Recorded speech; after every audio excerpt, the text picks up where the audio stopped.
बिचाऱ्या सगळ्या गरजू मावशींना रिजेक्ट केलं।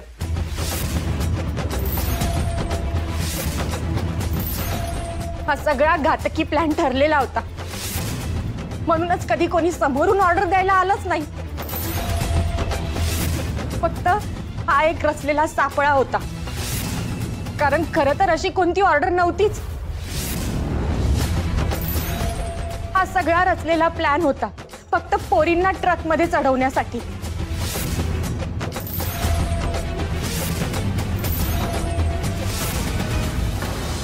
आणि त्यानंतर हा सगळा सापळा रचून दयानंद काका गायब झाले ऐनवेळी, का तर मोठ्या प्रोजेक्टची ऑर्डर घ्यायला जायचंय म्हणून।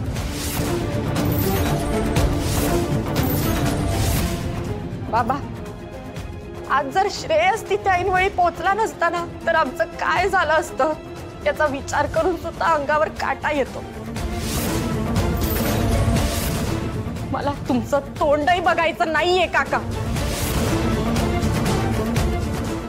आज माझा श्रेयस क्रिटिकल कंडिशन मध्ये ना, म्हणून मी गप्प बसले। पण जर तो या सगळ्यातून उठला नाही तर मी तुम्हाला सोडणार नाही काका।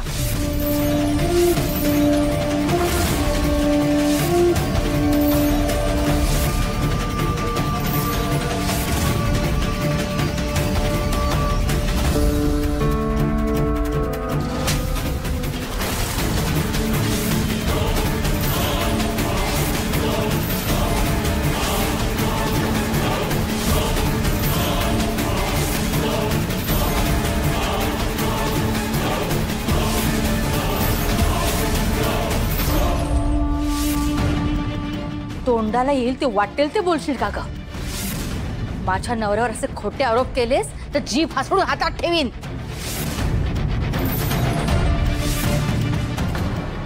माझ्या नवऱ्यावरती आरोप करण्याआधी थोडा विचार करायला हवा होतास। याच्या आधीही तू त्यांच्यावरती निर्लज्जपणे आरोप केले होतेस आणि नंतर माफीही मागितली होतीस। स्वतःचा जीव धोक्यात घालून त्यांनी तुझा जीव वाचवला, स्वतःच्या अंगावर गोळी झिलली, हे विसरलीस वाटतं। त्यावेळी तर अगदी वडिलांसारखे म्हणून आरती ओवाळत होतीस आणि आता असले गलिच्छ आरोप करतेस। अगं जनाची नाही, निदान मनाची तरी लाज राख। ज्यांना लाज वाटायला पाहिजे त्यांना तर जरा सुद्धा लाज शरम वाटत नाहीये। माझ्यावर विश्वास नाहीये ना? नाहीये ना माझ्यावर विश्वास? मग संजय मामांना विचारा, सांगा मामा।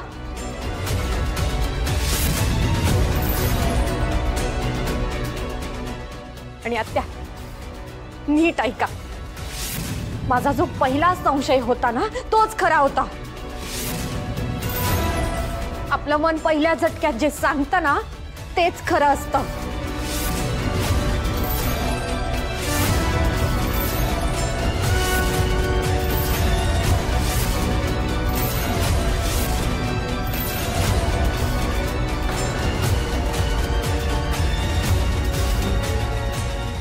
काय चाललंय? बंद करा गोंगाट। अहो तुम्ही शिकली सवरलेली माणसं, तुम्ही हॉस्पिटलमध्ये आहात याचंही भान नाहीये तुम्हाला? चला सगळे निघा इथून, कोणीही थांबायचं नाही। तुमच्या पेशंटची माहिती कळवू आम्ही तुम्हाला, कोणी इथे थांबायचं नाही, निघा सगळे। डॉक्टर मी तुमची माफी मागते, पण मला थांबू द्या इथे। श्रेयस माझा नवरा आहे हो, मी त्याला असं एकटं सोडून जाऊ शकत नाही। प्लीज मला थांबू द्या डॉक्टर, प्लीज। डॉक्टर, आम्ही दुप्पट पैसे मोजू, पण हा फ्लोर रिकामा करा श्रेयससाठी। आम्ही तारा सोडून कुठेच जाणार नाही। पैशाचा माज कोणाला दाखवता? बाकीच्या पेशंटला काय आम्ही घरी पाठवू? काय विचार काय आहे तुमचा? ताबडतोब निघून जा इथून। तुमच्या मदतीच्या ऐवजी पेशंटला त्रासच होणार आहे तुमचा। तुमच्या पेशंटलाही आणि इतर पेशंटलाही। हे पहा, गरज पडल्यास आम्ही तुम्हाला बोलावून घेऊ, पण प्लीज आता निघा। डॉक्टर, मला तरी थांबू द्या इथे।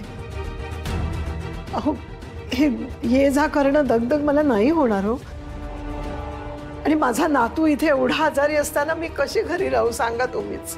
बरं ठीक आहे, तुम्ही थांबा, पण बाकीच्यांना घरी पाठवा। हो ठीक आहे? हो हो.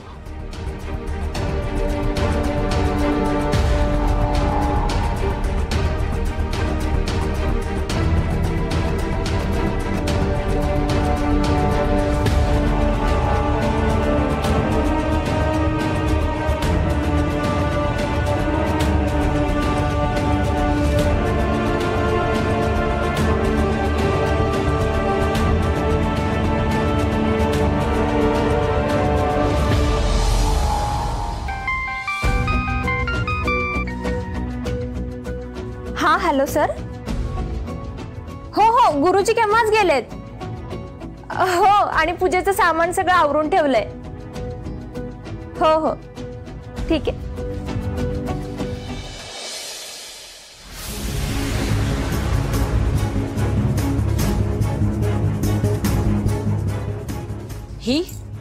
ही का आली इथे? ही मुलगी माझ्या डोळ्यासमोर सुद्धा नकोय. आत्ताच्या आता चालती हो इथून. माझ्या नवऱ्यावरती सतत डूक धरून बसलेली असतेस. त्यांनी तुझ्यासाठी एवढं चांगलं करण्याचा प्रयत्न केला पण सारखी नागिणीसारखी डसत असतेस. आज आम्हा सगळ्यांना श्रेयस पासून लांब जावं लागले हे तुझ्यामुळे. हे आम्ही कधीही विसरणार नाही. तुझ्यामुळे झालंय हे सगळं. तुला बजावलं होतं ना पूजा सोडून जाऊ नकोस, तरीही तू गेलीस म्हणून झालंय हे सगळं. तुला इथे श्रेयसला सांभाळण्यासाठी नेमलं होतं ना, मग ते सोडून तू नसते उद्योग का करतेस? ताई जरा शांत हो.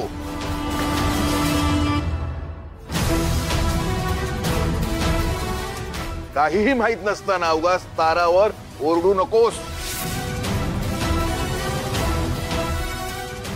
मला जरा बोलायचंय. दयानंद रावांशी.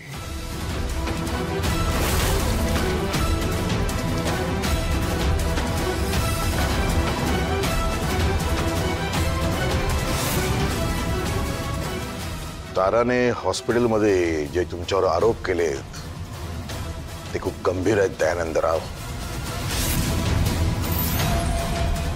आणि कुठलेही पुरावे नसताना तारा असे आरोप करणार नाही.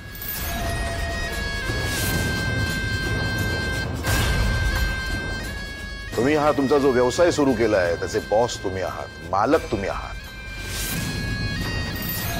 तेव्हा श्रावणी, तारा आणि पाड्यावरच्या सगळ्या मुलींची जबाबदारी, त्यांचं संरक्षण हे तुमचं काम आहे, बरोबर? तुम्ही हा जो माल तयार केला त्याची डिलिव्हरी करण्यासाठी तुम्ही तारा आणि पाड्यावरच्या मुलींना का पाठवलं? दुसरं कोणी नव्हतं?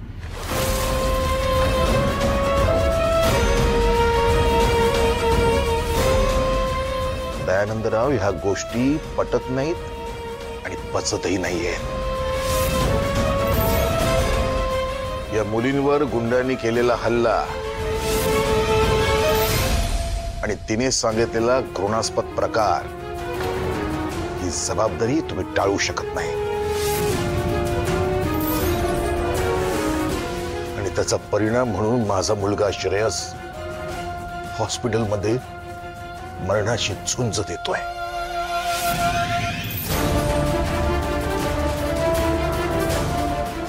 दयानंदराव, या सगळ्या प्रश्नांची खरी उत्तरं मला हवी आहेत, नाहीतर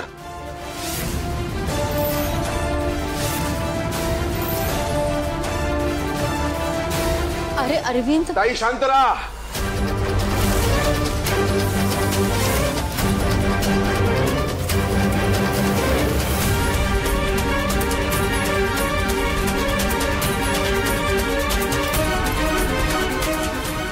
हा माझ्या सुनांच्या अब्रूचा आणि माझ्या मुलांच्या जीवाचा प्रश्न आहे.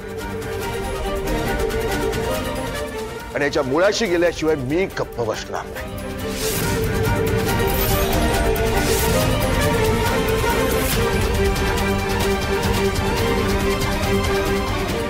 दयानंदराव, तुम्ही आमचे जावई आहात, स्पष्टच बोलतो. गेल्या 30 वर्षामध्ये आपण कधीही भेटलो नाही, एकमेकांना कधीही फोन केला नाही, भेट तर दूरच. त्यामुळे मुळात तुम्ही कसे आहात हे मला माहित नाही. माझी यशोधरा अचानक गायब झाली. त्या कठीण काळात ताई आमच्या घरी आली. तिने आम्हाला आधार दिला, आम्हाला सांभाळून घेतलं. नंतर तुम्ही इथे आला. आम्ही तुम्हालाही आपलंसं करून घेतलं, तुमच्यावर विश्वास ठेवला. पण या विश्वासाचा तुम्ही इतक्या नीचपणाने घात करत असाल तर माझ्यासारखा वाईट माणूस शोधून सुद्धा सापडणार नाही तुम्हाला, हे लक्षात ठेवा.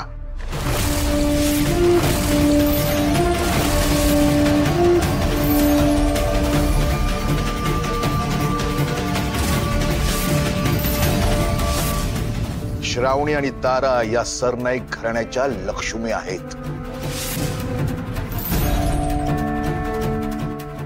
त्यांच्याकडे वाईट नजरेने बघणाऱ्या व्यक्तीला या घरात स्थान नाही.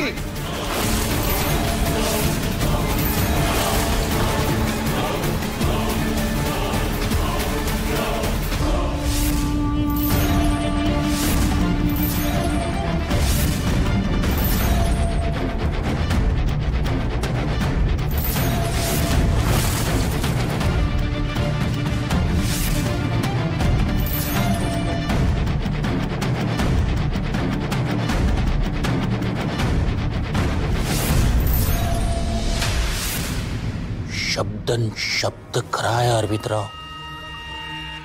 पण तारा श्रावणी यांचाच नाही तर पाडातल्या मुलींचा सगळ्यांचा माझ्यावरतीच विश्वास होता म्हणून त्या आल्या होत्या. मला मान्य आहे विश्वासघात झालाय. ओय 100% विश्वासघात झालाय. पण अरविंदराव, तुमच्या पायाची शपथ घेऊन सांगतो, जसा तुमचा विश्वासघात झालाय तसाच माझाही विश्वासघात झालाय.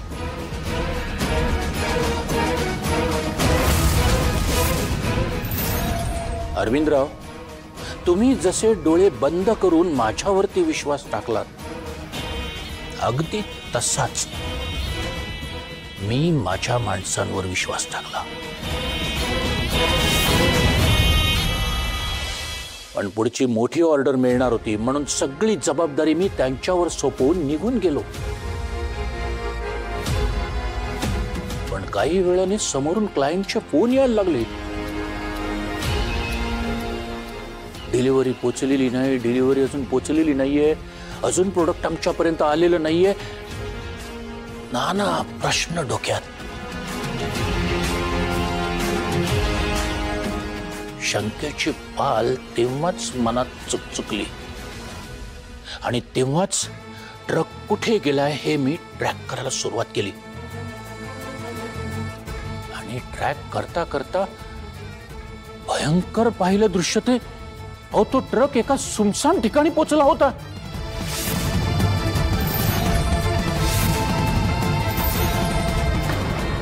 मग मात्र वेळ न दवडता मी तिकडे पोहोचलो. पण तिथे श्रेयस, तारा आणि त्या मुली नव्हत्या.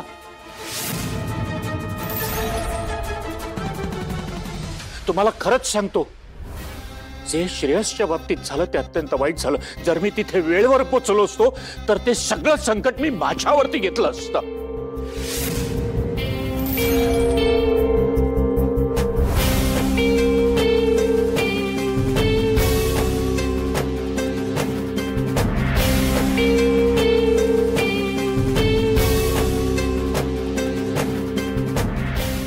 कठीण जाते दयानंदराव, तुमच्यावर विश्वास ठेवणं कठीण जाते.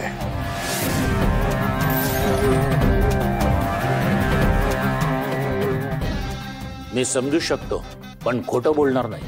शकुंतला जेव्हा या घरात आल्या ते देखील मला आवडलेलं नव्हतं. कारण गेली 30 वर्ष तुमचा आमचा काहीही संबंध नव्हता.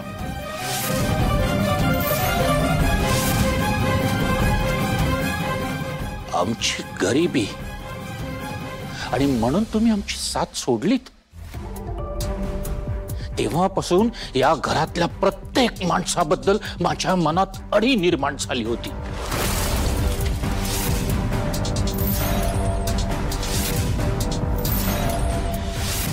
पण जेव्हा मी या घरात आलो तेव्हा आई, तुम्ही, मुलं, सुना या सगळ्यांनी जे प्रेम दिलं, आपुलकी दिली, या घराच्या या सगळ्या आपुलकीत ही सगळी अडी निघून गेली.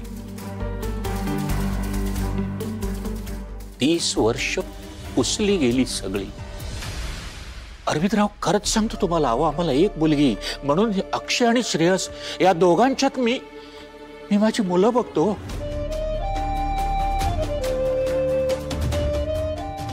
आणि त्यांच्या बायकांशी मी असं वागेन, अहो असं स्वप्नात देखील मी विचार करू शकत नाहीये.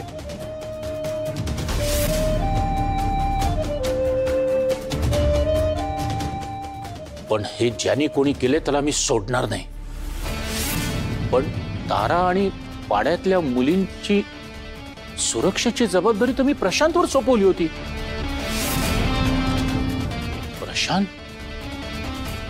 प्रशांत असा फिरेल असं वाटलं नव्हतं. प्रशांतला असा सोडणार नाही. जगातली सगळ्यात वाईट शिक्षा त्याला मिळेल आणि ती मी देईन. ती जबाबदारी माझी.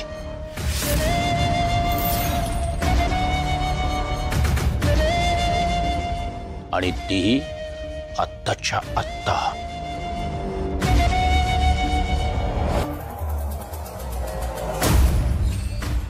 प्रशांत, ताबडतोब सरनाईकांच्या घरी ये. आत्ताच्या आत्ता निघ लगेच.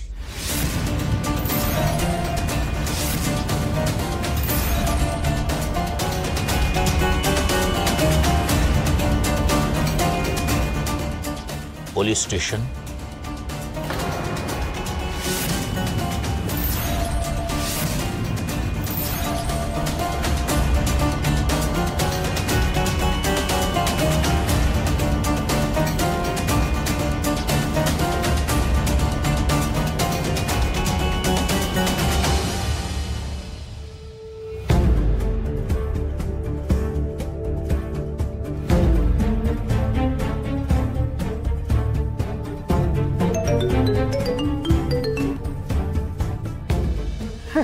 हॅलो आजी, श्रेयस कसा आहे आता?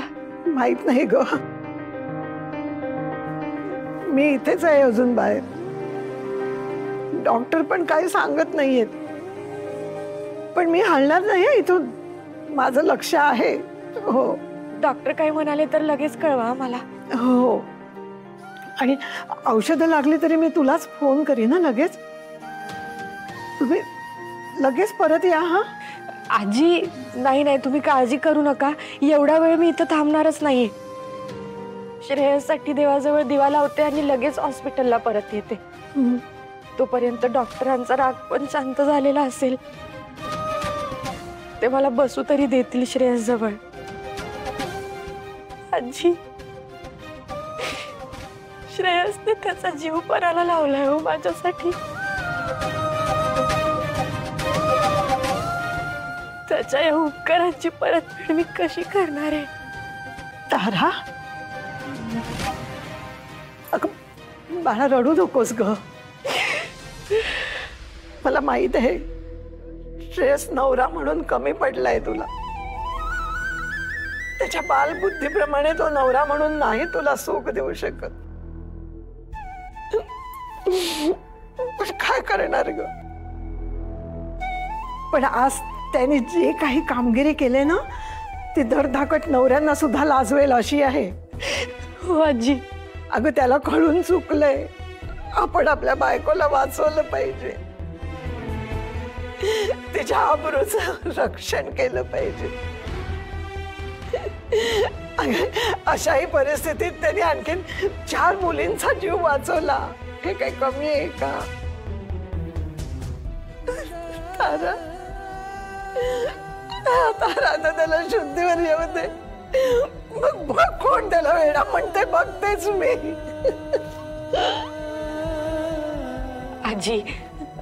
आजी तुम्ही नका रडू, बरं शांत व्हा, मी येते तिकडे.